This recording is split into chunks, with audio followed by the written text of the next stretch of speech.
लेकिन अब तक तमाम एजेंसियां जिनकी जवाबदेही है इस घोटाले के पर्दाफाश करने की, इस पे कार्रवाई करने की, एक्शन लेने की, वो खामोश, चुप, कोई कार्रवाई नहीं। सुरभि, बिल्कुल रवि, ठीक कह रहे हैं आप, क्योंकि देखिए इससे पहले भी हमने ये कोशिश की थी कि किस तरीके से हम इस मामले को लेकर के एडीएम से भी जवाब तलब करें। नोएडा अथॉरिटी को संपर्क करने की कोशिश की गई थी, तमाम अधिकारियों को हमने संपर्क साधने की कोशिश की थी, लेकिन उस वक्त भी ना तो हमारा फोन उठाया गया था, ना ही कोई जवाब दिया गया था। बार बार फोन कट किए जा रहे थे। कभी ये शुरुआती समय में कहा भी गया था कि हम बातचीत करेंगे इस मामले को लेकर के, हम सुनेंगे मामला क्या है, लेकिन उसके बाद सीधे तौर पर नजरअंदाज।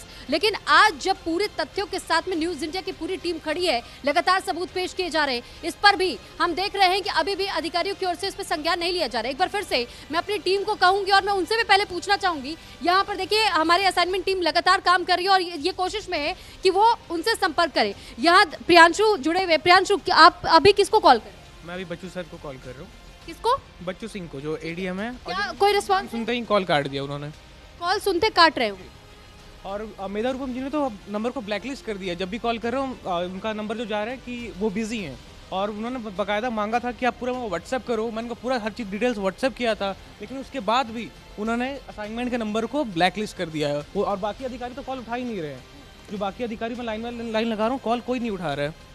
ठीक है, तो सुना आपने कि किस तरीके से असाइनमेंट का भी हमारी टीम जो लगी हुई है, प्रियांशु हैं, वो लगातार संपर्क करने की कोशिश कर रहे हैं। बच्चू सिंह को उन्होंने फोन किया, उन्होंने फोन देखते ही फोन डिस्कनेक्ट कर दिया। इसके अलावा तमाम और अधिकारियों को जब वो संपर्क साधने की कोशिश कर रहे थे, तो इस वक्त भी हमने आपको दिखाई वो तस्वीर कि कई ऐसे अधिकारी हैं जो कि सीधे सीधे से ब्लैकलिस्ट में डाल रहे हैं नंबर को, क्योंकि ये न्यूज़ इंडिया का नंबर है और वो जैसे ही पहचान जा रहे हैं कि वो न्यूज़ इंडिया अगर उनसे संपर्क करना चाह रहा है, महर्षि संस्थान से जुड़े हुए मामले को लेकर के डिस्कस करना चाह रहे हैं, बातचीत करना चाह रहे हैं, इस मामले को लेकर के जानना चाह रहे हैं कि आखिर ये मामला इतने लंबे समय से इस कदर चल कैसे रहा है। इसके बाद भी हम देखते हैं कि कैसे वो फोन काटते हैं, वो जवाब नहीं देना पसंद कर रहे हैं, वो बार बार इस मामले को घुमाने की कोशिश कर रहे हैं। तो आखिर इस मामले में सबसे बड़ा सवाल ये उठता है कि इस मामले को इस कदर घुमाया क्यों जा रहा है, क्यों टाल मटोली की जा रही है, क्यों फोन कट किए जा रहे हैं, क्यों हमारे नंबर्स ब्लैकलिस्ट में डाले जा रहे हैं। क्या इनके भी मिली भगत है, और क्या इसमें कई और बड़े नाम सामने आ सकते हैं जिनकी मिली भगत है, और इसी मिली भगत के तहत में पूरा कारोबार चल रहा है धड़ल्ले से। क्योंकि हम देख रहे हैं कि सरकारी जमीनों पर अवैध तरीके से कब्जा, और अवैध तरीके से कब्जा करने के बाद से उसे बाकायदा लोगों को बेचा भी जा रहा है सर्किल रेट से कम पर। और साथ ही साथ जो पॉश सोसाइटियां हैं, जो पहले से पूरी तरीके से अपने पेपर्स तैयार करने के साथ में जो बिल्डर्स है, उन्हें कहीं कोई इंपॉर्टेंस नहीं मिल पा रही है, लेकिन जो अवैध कॉलोनियों का निर्माण करवा रहे उन्हें प्रॉपर यहाँ ना तो कोई उन पर ध्यान दे रहा है और ना ही उन पर किसी प्रकार की कोई कार्रवाई होती है। उनके मामले को लेकर के इतनी हिलाहवाली क्यों है? एक बड़ा सवाल ये भी बन रहा है, क्या यहाँ पर सरकारी अमलों में भी कुछ लोग मिले हुए हैं? क्योंकि इस वक्त इतनी सख्त सरकार है, इतनी सशक्त सरकार है कि अगर जब मुख्यमंत्री खुद कह चुके हैं कि हम अवैध कॉलोनियों का निर्माण नहीं होने देंगे, अवैध कब्जे नहीं करने देंगे, और फिर हमने ये भी देखा है कि कई लैंड माफियाओं के किस तरीके से वो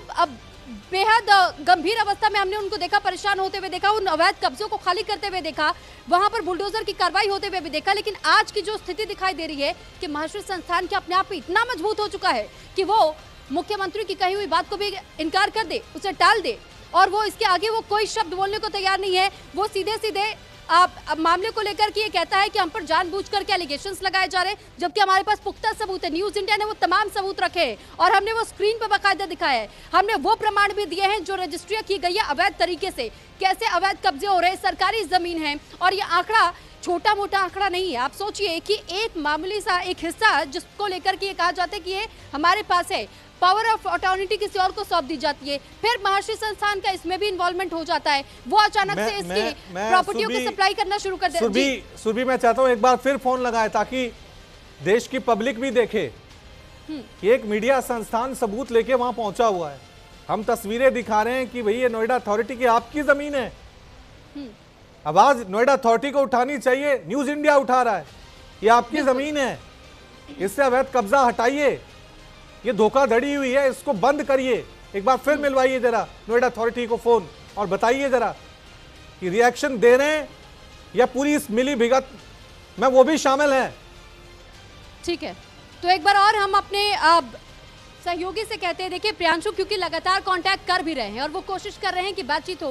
प्रियांशु, अब आप किसको संपर्क करने की कोशिश कर रहे हैं? मैं अभी संपर्क करने की कोशिश कर रहा हूँ कृष्णा करुणेश जी को, जो CEO है नोएडा प्राधिकरण के, लेकिन वो कॉल मतलब पिक नहीं कर रहे, बार बार कॉल उनकी वॉइसमेल में फॉरवर्ड हो जा रही है। इससे पहले मैंने जस्ट अभी कॉल किया था जो नोएडा प्राधिकरण के चेयरमैन है दीपक जी, तो उनके PA का कॉल मैंने लगाया था विनोद पांडे जी का, तो वो कह रहे हैं कि सर तो बिजी हैं। मैंने बोला ठीक है आप सर का नंबर दीजिए, मैं को ट्राई कर लेता हूँ। तो वो कह रहे हैं कि नहीं मैं आपको नंबर भी शेयर नहीं कर सकता हूँ, वो नंबर शेयर करने से भी मना कर दिए। तो ये तो जनहित के मामले हैं, जनहित के मामलों को सुनवाई करने से भी कैसे कोई इनकार कर सकता है? वो ये कैसे कह सकते हैं कि हम नंबर नहीं दे सकते? अब आप समझिए इसी से कि कितनी बड़ी लेवल पे मिली भगत चल रही है कि नंबर भी न्यूज़ संस्थान को देने से मना किया जा रहा है।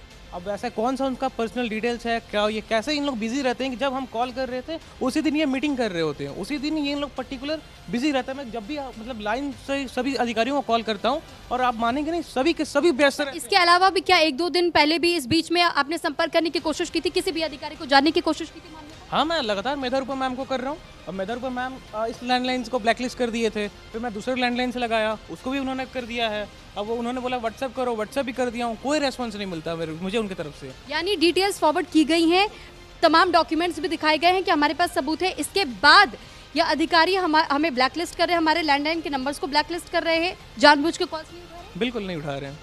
ठीक है, तो रविकांत सुना आपने, क्योंकि ये मामला छोटा मोटा नहीं है, बड़े पैमाने पर ये धांधली चल रही है, इसमें मिली भगत कई लोगों की है और इसी वजह से दावा किया जा रहा है कि ये लोग सभी जानबूझ करके कॉल्स इग्नोर कर रहे हैं, जानबूझ करके मैसेजेस अवॉइड कर रहे हैं, नंबर्स को ब्लैकलिस्ट कर रहे हैं। आप सोचिए स्थिति इस वक्त क्या है कि ये पूरे मामले को घुमाने की कोशिश जारी है यहाँ पर, क्योंकि बड़े बड़े नाम सामने आ सकते हैं, इससे तो यही समझ में आता है। जी रवि, साफ तौर से यहाँ पर फोन ना उठाना, लेकिन न्यूज इंडिया रुकने वाला नहीं, झुकने वाला नहीं, दबने वाला नहीं। और हम साफ तौर से कह रहे हैं कि हम मंच दे रहे हैं न्यूज़ इंडिया का, जो ये कह रहा है कि ये सारी ज़मीनें वैध है, सारी की सारी रजिस्ट्रियाँ कानूनी तौर से ठीक हैं। वो आइए स्टूडियो में, दिखाइए, हमारे दस्तावेज को चैलेंज कीजिए, दूध का दूध होगा, पानी का पानी होगा, और फिर पता लगेगा कि कैसे नोएडा में भू माफिया, अवैध कब्जों का, अवैध कॉलोनियों का, अवैध फ्लैट का ये धंधा चला रहा है। एक छोटा